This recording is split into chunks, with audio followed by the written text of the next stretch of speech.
Amanda Swana. I'm the managing director and the founder of PowerPoint Lifestyles. So I was born in the Eastern Cape, and at the age of 8, my mother made the hard decision of relocating us temporarily into KZN for schooling purposes.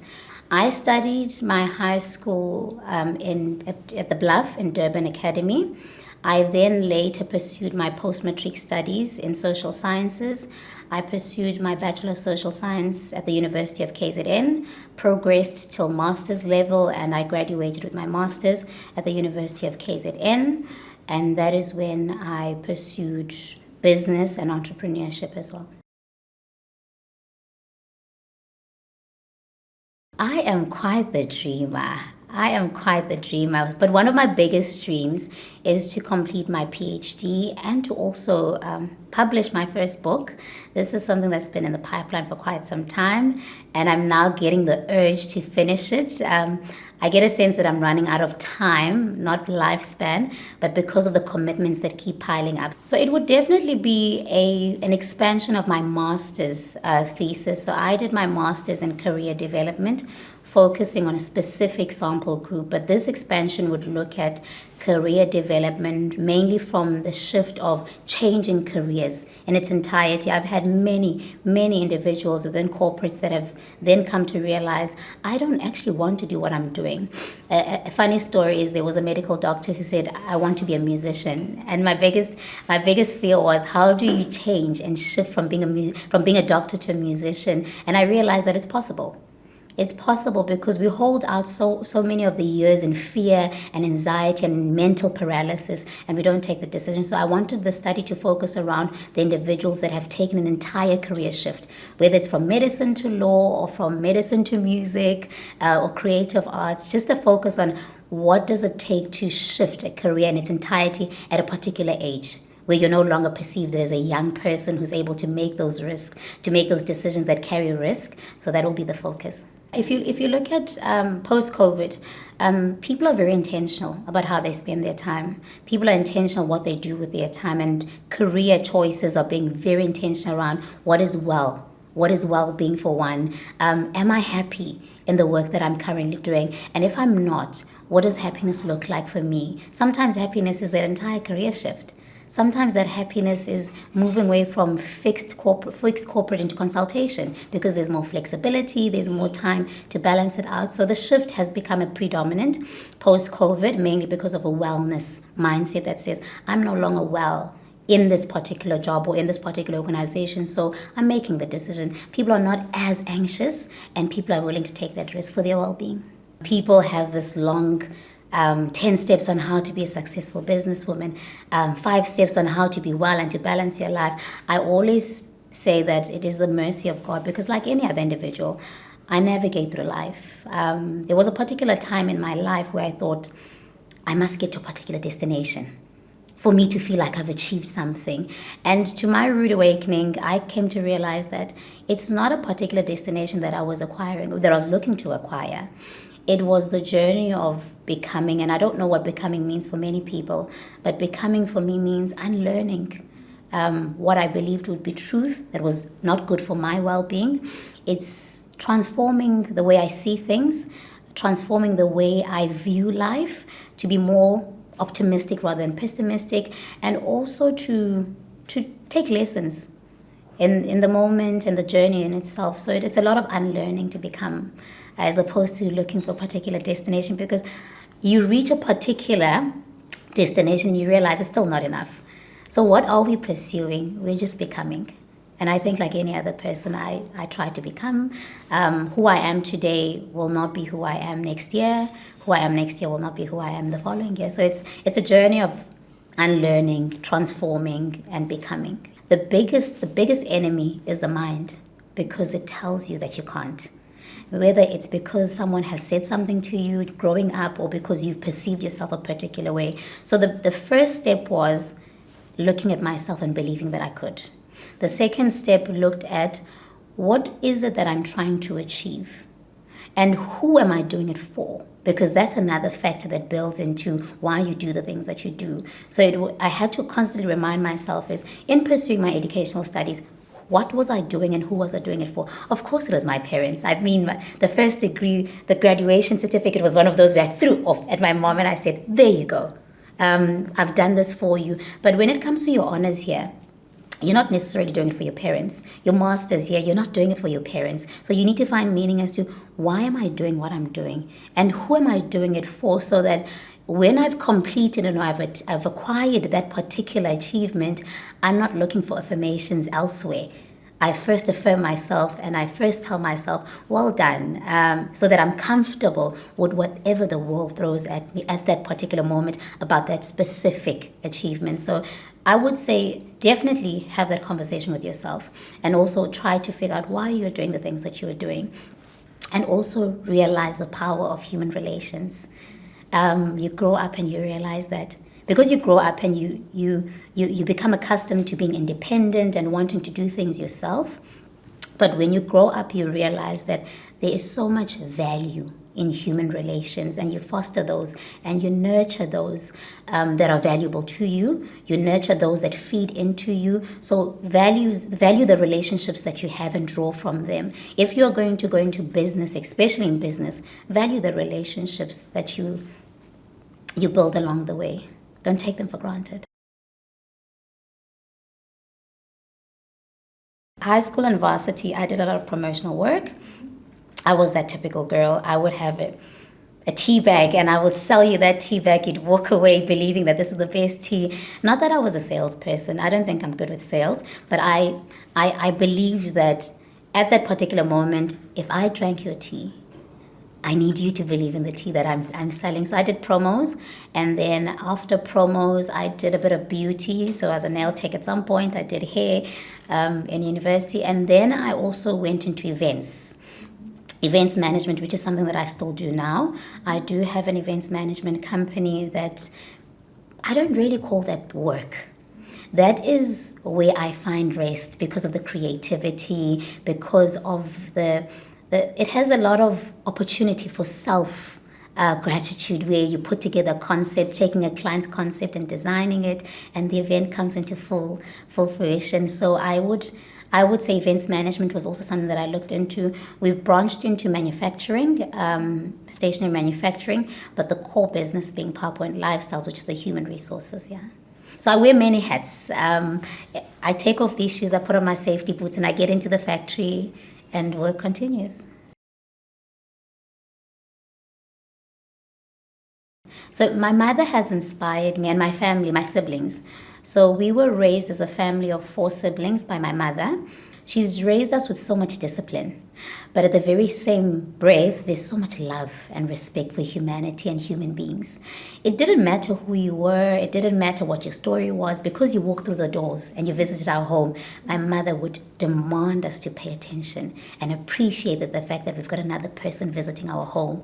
So from the typical entourage, when you walk in, you're seated, we offer you something to drink. And those are very little things that are not evident in most homes nowadays. But we learned to appreciate humans for who they are. We learned to see people. I know many people say, I've got eyes and I can see. It's not everybody that sees people, and to acknowledge and honor people. So I take a lot from her. I draw a lot of strength from her. She's a strong woman. Gentle, but very strong. Gentle in the sense of the way she's nurtured us, but very strong in what she had demanded of us to become. And that's what I draw from. So every time I try to be intentional about seeing people is to look into where you are mentally, psychologically, and physically, and how I could feed into that and how you could feed into my being here. So it's really an interaction from the queue at Woolworths, and I've had conversations that are so profound and impactful, the grocery store, just by the mere fact that I was able to see and they were able to see me. Hence why I always say, and people that know me say, don't greet me unless you're willing to hear how I am. Because hello, how are you is so common nowadays, where it's how are you? And wait for my response. Rather don't ask at all, but wait for my response. Because when I do the same with you, I genuinely want to know, how are you doing in this moment? How are you doing in the season of your life? So it becomes a very interactional and intentional approach, yeah. We are living in a world where we're drive-bys. Even our relationships are drive-bys. So the intention has to be there. See people. When you're a business leader, a lot of the organizational culture feeds off from who you are and what it is that you value and believe in. So I would say, based on the evidence of the organizational culture, the engagements that I have with the team members, it would be one, development and empowerment. We encourage ourselves as team members to always try to do better, whether it's through training and development and wellness, to sort of foster a culture and an environment that says you have walked through these doors at a particular level. You have to acquire more. So it's a gentle nudge for you to do better. It's a very gentle nudge that says you have to do better, whether it's through your studies. We've got team members that are doing their postgrads that were within the organization for almost 3 years, and they thought they have acquired it all until they felt the pressure of the gentle nudge that says you can't, this can't be it. You can do better. We also try, and I also try that in the meetings, I engage the team at the same level. Because of the hierarchy can be very rigid in its approach, therefore suppressing the lower level employees of adding value into the conversation. So you find that our meeting approach is different. It's not a reporting, it's a discussion, it's brainstorming, it's consultation, it's conversation, it's go do the research because tomorrow we've got a meeting and add value. So it sort of places enormous pressure on the junior personnel to say, I could add value. And We've gotten solutions from the junior team members that have said, I went and I read up about this. There's this particular software, this is particular technology that we could use. Whereas if we stuck to the rigid hierarchy, we'd miss the opportunity of empowerment and enabling. I would use the word enabling more than empowerment, because empowerment, it has a start and an end, and then you see you off. Enabling is continuous. Enabling is very continuous in its nature. So an enabling environment, yeah. Business will turn you upside down. One of the biggest challenges that I faced was having to understand that business is not what I thought it was. I didn't have a model of what entrepreneurship and business was. It was textbook. It was textbook in its nature, and nothing prepared me for the first year, where I thought I wanted to go into business because I'm going to make so much money. I'm going to do so many things, until I realized that business is servanthood. Leadership is servanthood, and you're constantly serving, whether it's serving a client's vision, a client's dream, you're constantly pursuing the ability to be able to serve. And it's not the notion that I had. I'm going to sit in my corner office, I'm going to lead, and everyone's just going to do the work. Whereas the challenge was, am I a leader because I'm so entrenched in the servanthood? And most platforms don't give you that information. You go into these business seminars and you're told about how you need to manage people. And that was difficult for me, because I don't believe I should be managing people. I believe that I should be leading. Yes, so lead because there's a vision that must be built into it. But the management of it was a bit difficult for me, because I thought, am I supposed to micromanage people? What is this? Am I supposed to constantly make sure that they're at work, they're doing what they're supposed to be doing? But I then took a leadership approach, not a management approach, a leadership approach that says, how do I ensure that the vision and the services and the quality in the services is being met whilst allowing people room to live and to find themselves in the vision? Because when you're in business, you are portraying a particular vision to people. You're telling them this is what we are going to do. And whenever you then acquire the talent, you are hoping they buy into that vision. It's difficult for you to hope for someone to buy into that vision if you don't let them align. They need to say, am I aligning to what you want to serve the market? And once that buy-in, it's a match. Then every day they're showing up because they also believe in the vision outside of you being there. If it's micromanaging, then if I'm not at the office, work is not being done. But if I then understand that they understand the vision is an intangible, but a very tangible in its nature. Yeah, we've had a few misalignments. It's not the wrong people. We've had a few misalignments, and it was mainly because they never bought into the vision. It was, I needed a job that could pay me X amount, and we've learned our lesson. You'd find that in our interview or screening processes, yes, we'll ask you about your competencies, your skills, and so forth, and we leave room for engagement. What do you want? What type of environment are you looking for? What type of manager are you looking for? What type of, the culture, what team do you want to work with, so that we are able to see if there's an alignment. We call it in our industry a fit to culture, fit to the organization, but it's deeper than that. Would this person believe in this dream outside of the managing director, the CEO, and the founder? So it's much deeper than that. So I say to young women when we do our youth development drives, be intentional about the choices that you make, because along the line, it'll creep up. We are living in a world where information is shared so rapidly and quickly and efficiently, but also the things that you do when no one is looking matter as well. We live for the stage now because of social media. We live for the stage because of the lights, the camera, and the action. But be intentional even about the silent choices when no one is watching. I think from a business perspective, I would like to, especially around the motivating people who want to pursue business, whether it's male or female, business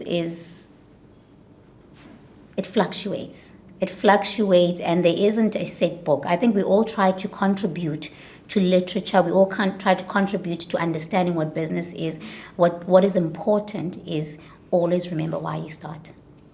We forget that along the line. There's many times where I thought, I'm taking my CV, I'm going back into the market, and I know I'll get a job. But if you understand that it's bigger than you, if you understand it's about the people who you've employed, you stick it out even when the moments don't allow you to do so. Yeah. So stick it out. Stick it out, yeah. My personal future goals is to pursue my PhD studies and also to get that book out, and hopefully it will be soon.